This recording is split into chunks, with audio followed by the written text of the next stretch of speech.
Hey, what's up, you guys? It's your boy, Min Heng. And what we're going to be talking about today is the power of profiling. And what is profiling? It's being able to examine someone's behaviors, their psychology, the way they view the world, their dominant emotional state, their dominant vibration or energy, to be able to examine what is the most likely outcome when engaging with this person, right? Now, before profiling or examining or observing or whatever, before profiling other people, you want to profile yourself. You want to look at your beliefs, you want to look at your ideas, you want to look at your behaviors, you want to look at your psychology, you want to look at all of that, right? Because there's a quote by the Dalai Lama that we're all the same as human beings. And what I've recognized and what I've personally seen myself is that we're all the same with almost different conditions, right? So let's say we have different parents, right? But we've had irritation towards our parents. We've had resentment towards our parents. We lied to our parents before. We loved our parents before. We sincerely have been grateful for our parents before. We've taken advantage of our parents before, right? We try to control situations with our parents before, right? So I've done all of that with my parents. And because I've done all of that, and because I've become aware of myself, I can see that with other people. I can examine that within other people, right? So we have to go so deep within ourselves, and we have to really look at ourselves in the effing mirror and see little spots that we have so we can see that within others, right? Because we're all the same in that regard, okay? For example, let's say I go to the gym, right? And there's gonna be different motivations as to why I go to the gym.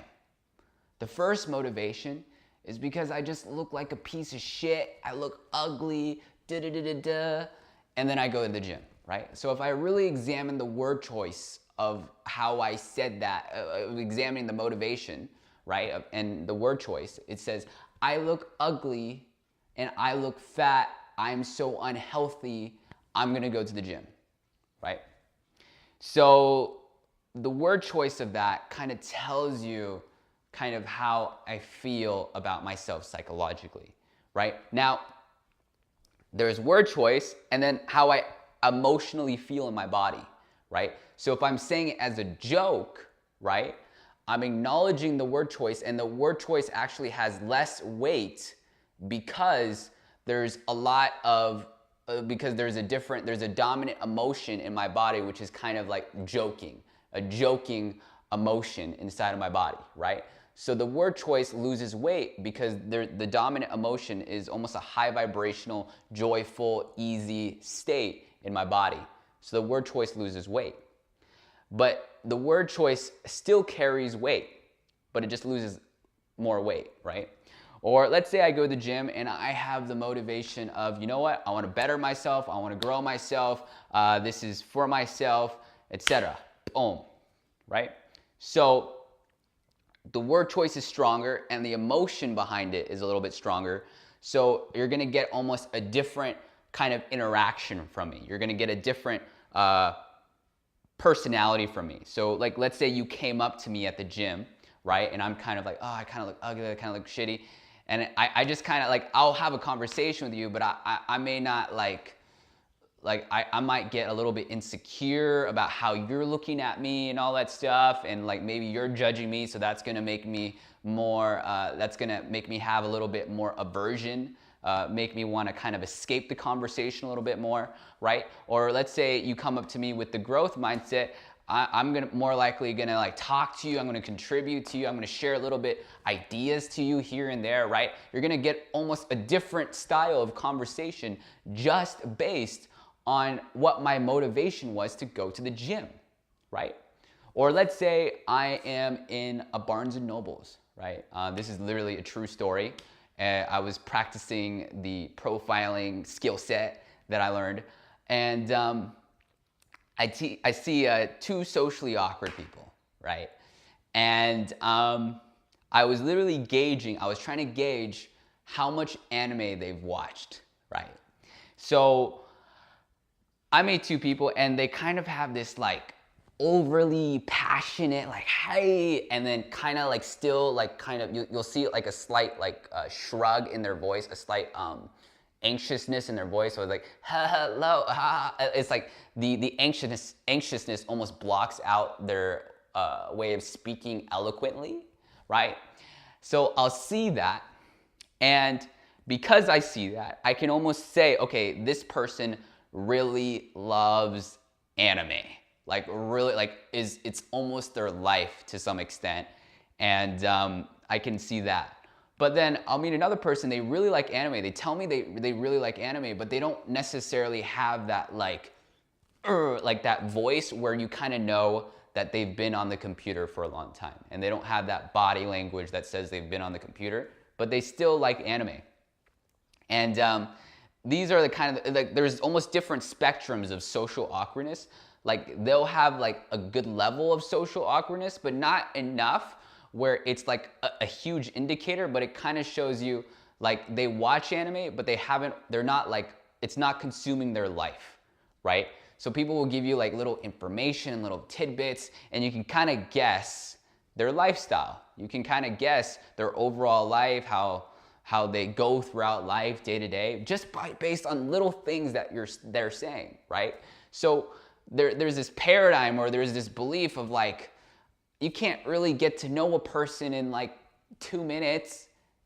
You actually can. You can actually know a person in 2 minutes just based on little facts they throw at you, right? Now, it's better if you have a full spectrum so you kind of get a whole gist, but you can really get a lot from a person in under 2 minutes, and an hour even more, right? So don't underestimate your ability and what information that you can get out of them, right? So I'm doing this with the intention to have fun, and you can examine these little behaviors. Or sometimes I'm at Barnes and Nobles, right? And I'm always speaking to these women that are like empathetic and super caring and sound so nurturing, right? They're like, hi, like, how are you, right? Like they're so nurturing. I can kind of guess that this person's kind of a nurse. This person is maybe a caretaker, takes care of babies, potentially a teacher, right? Because every time I ask, I've asked their profession for people that have this empathetic, nurturing personality. They always say usually things under this category. Like they always say something under the lines of this category. So a lot of it is kind of just experimenting and just asking little questions and seeing pattern after pattern after pattern after pattern. And after observing those patterns, you can kind of be able to pick up on these little things, right? So that is kind of how I've cultivated my cool skill of profiling. Also, I'm always examining, I kind of hinted on this a little bit, but I'm always examining word choice. I'm examining their way of perceiving reality, because their word choice is their way of perceiving reality. Like for example, let's say, what's a good example? Let's say someone's like complaining or something like that, right? They're complaining, they're doing this, right? So if someone says they're complaining, right? If I view someone as complaining, I view them as a person that's getting angry, that's frustrated, that's like, what the heck, right?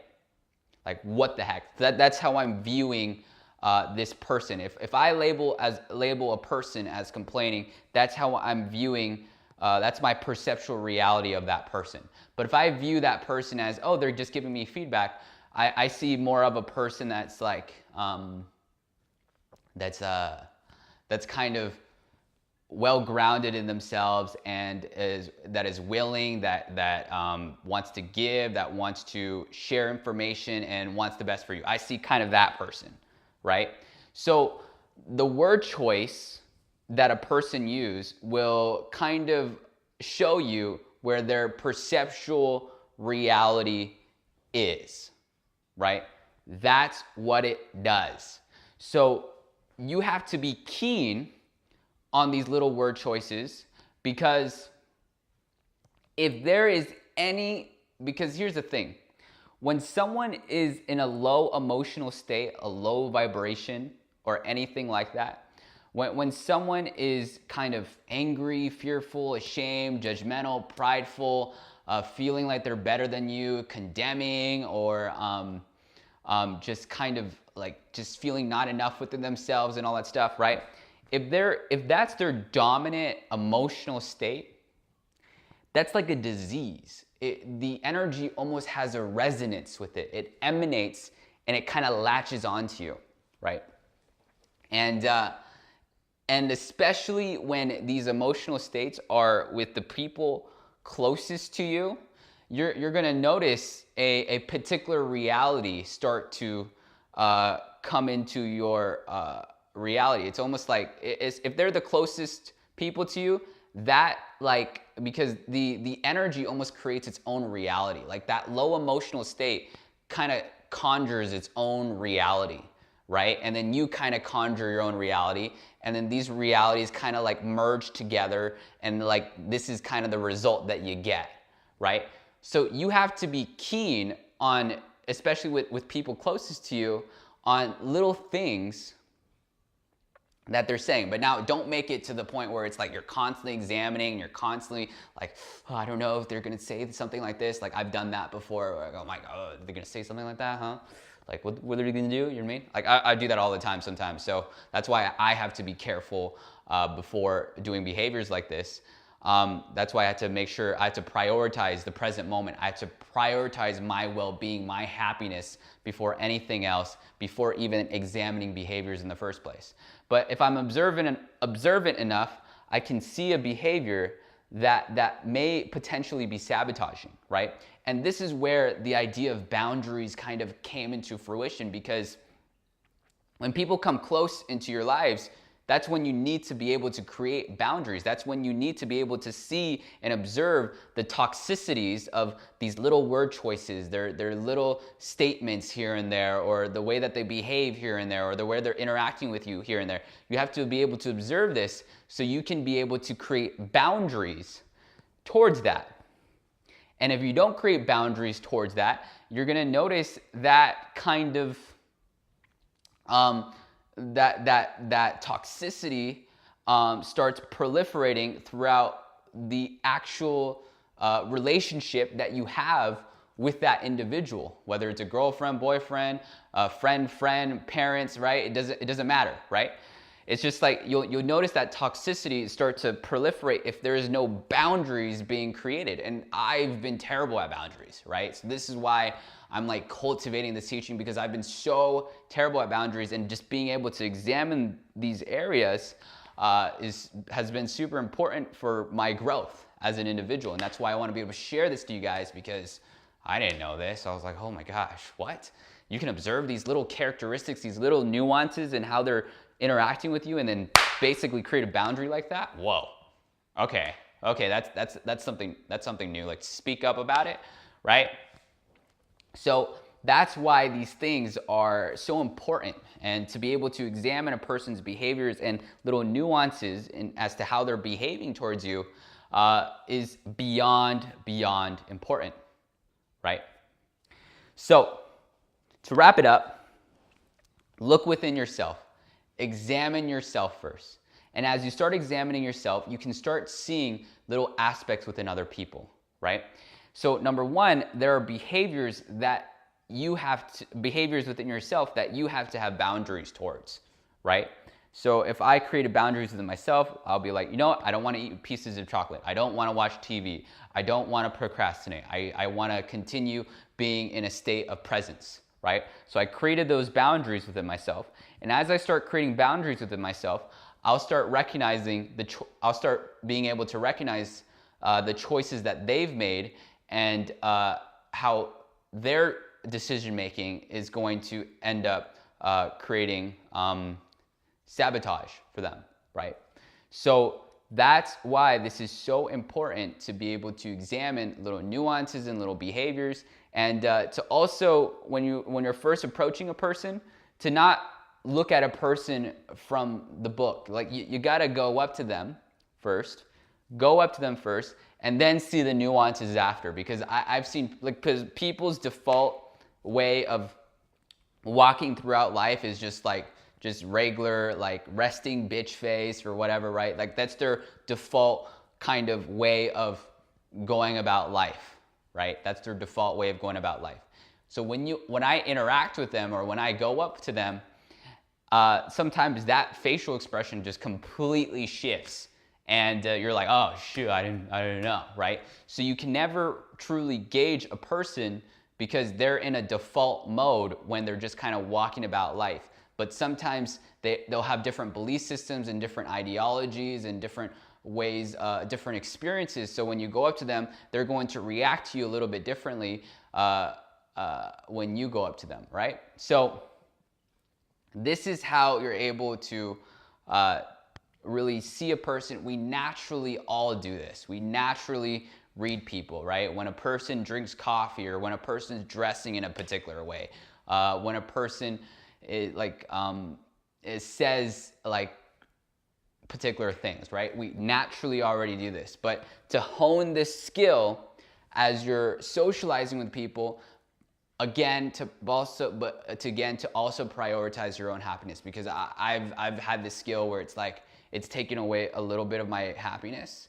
So I had to make sure, because our minds just want to be analytical. That's what our minds want to do. It just wants to be analytical all the time.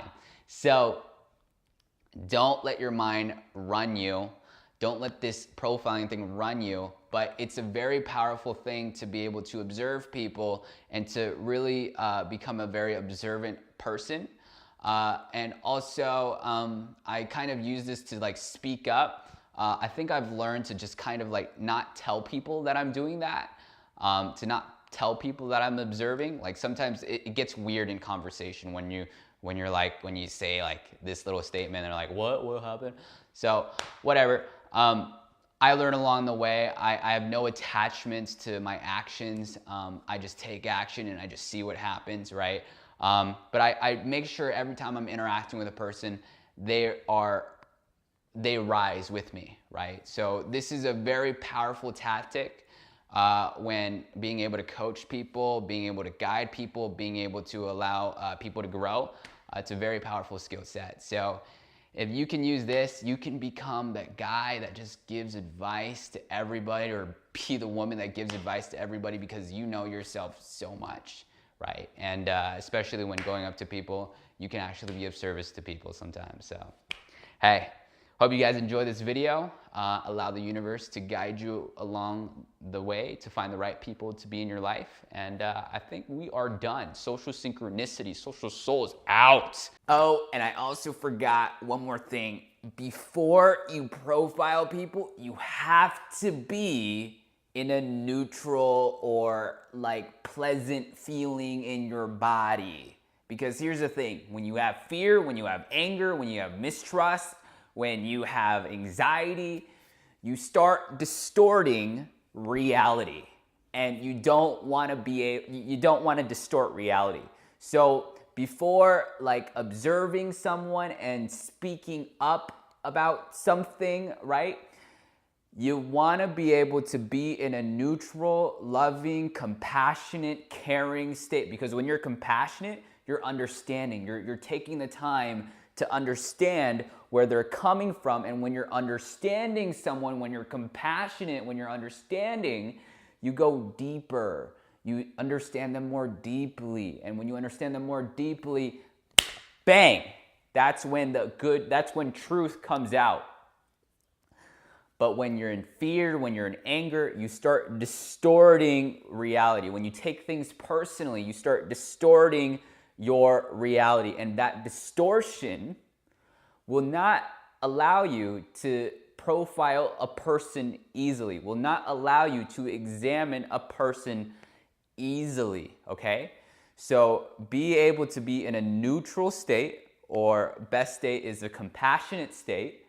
And compassionate in your body. What is a compassionate state? What is a neutral state? Examine your body, right? If there's an anger, is there a tenseness? Is there a fear inside of your body as you're communicating with the person? If it's like that, you're distorting your reality. You're distorting your words. You're distorting your speech, right?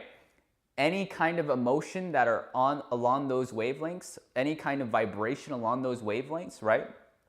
If you're in that vibration and if you start stating things from that vibration, you start creating a distortion field, a distortion of your perception, and you will not be able to observe people in that regard. So this is sometimes what people will do. Sometimes people will comment on something that I done or did something, or comment on this thing that I did and see me in this particular light or in this particular way. And before me really receiving their quote unquote feedback, I have to be able to see where their emotional state is, where their energy is, because that feedback could be possibly bad feedback, especially when their emotional state is distorting that feedback, right?